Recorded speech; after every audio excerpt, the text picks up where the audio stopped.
ముందుగా మీ అందరికీ కూడా అనంతారం గ్రామస్తులందరికీ కూడా శుభాకాంక్షలు తెలుపుతున్నాం. దానికి సహకరించిన పెద్దలకు కూడా మరి అందరికి కూడా మరి శుభాకాంక్షలు. చాలా సంతోషం. ఎందుకంటే ఈ మొన్ననే ఏప్రిల్ నెలనే మహనీయుల వారోత్సవాలు జరిగినాయి. గొప్పగా భువనగిరిలో ఎక్కడ జరగనట్టుగా మన యాదాద్రిలో భువనగిరిలో జరుగుతాయి, జిల్లా కేంద్రంలో. వాటన్నిటిలో కూడా గొప్పగా పాలు పంచుకున్నాం. మరి ఆ మహనీయుల ఆశయాల సాధన దిశగా మనం ముందుకు పోవాల్సిన అవసరం ఉంది.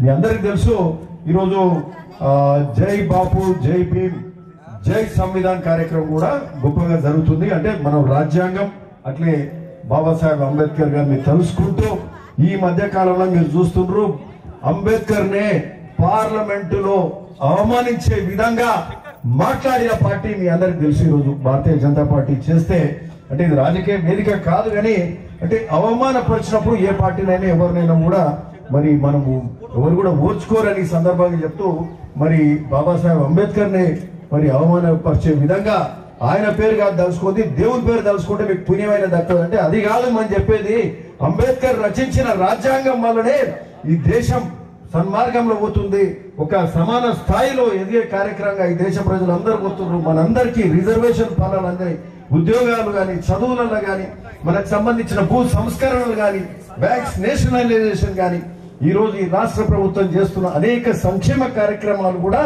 రాజ్యాంగ పరంగా రాజ్యాంగంలో డాక్టర్ బాబాసాహెబ్ అంబేద్కర్ రాసిండో పేదలు, బడుగు, బలహీన వర్గాలకు మేలు చేయాల్సిన అవసరం ఉంది. సంక్షేమం ఈ దేశంలో నడవాలి, అన్ని వర్గాలు ఒక సమున్నత స్థాయికి ఎదగాలని చెప్పినందుకే ఈ రోజు కూడా ఇవన్నీ రాష్ట్ర ప్రభుత్వం స్వతంత్రం వచ్చిన తర్వాత అనేక కార్యక్రమాలు ఏ ప్రభుత్వాలు వచ్చినా ఆయన రాసిన రాజ్యాంగం ప్రకారం నడుస్తున్నాయి. మరి ఈ రోజు కూడా మరి గౌరవ రేవంత్ రెడ్డి గారి ప్రజాపాలన, ఇంద్రమ్మ పాలన కూడా ఆయన మార్గదర్శకంలోనే అనేక సంక్షేమ కార్యక్రమాలు జరుగుతున్నాయి. బీసీల కుల వర్గీకరణ కూడా దేశంలో కూడా ఎక్కడ చేయలే, ఈరోజు తెలంగాణలో మొదలుపెట్టినాం.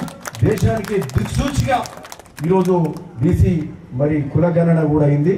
అది ఈరోజు మరి కేంద్రం కూడా ప్రకటించింది, మేము కూడా చేస్తాము అని చెప్పినారు.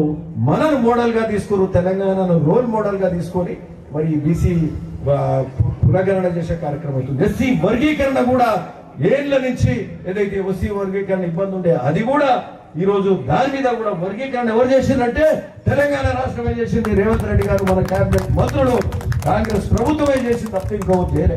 సో ఈ విధంగా ప్రతి విషయంలో ముందుకు పోయే కార్యక్రమం జరుగుతుంది.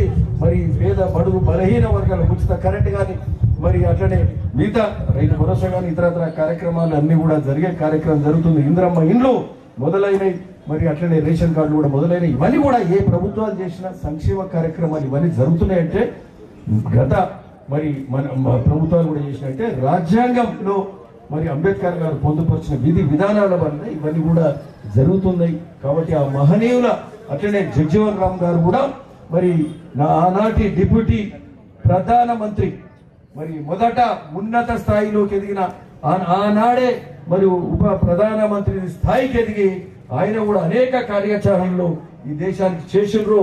మరి అట్లాంటి మహనీయుల మరి సన్మార్గంలోనే ఈ దేశం ముందు పోతుంది. వాళ్ళ వల్లనే మరి వాళ్ళు చేసిన కార్యక్రమాల వల్ల మనము వాళ్ళ మార్గదర్శకంలో ముందుకు పోతున్నాం.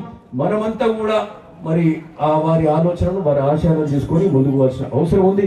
ఓకే, మీ అందరికీ కూడా ఈ సందర్భంగా శుభాకాంక్షలు చెప్తా ఉన్నాం.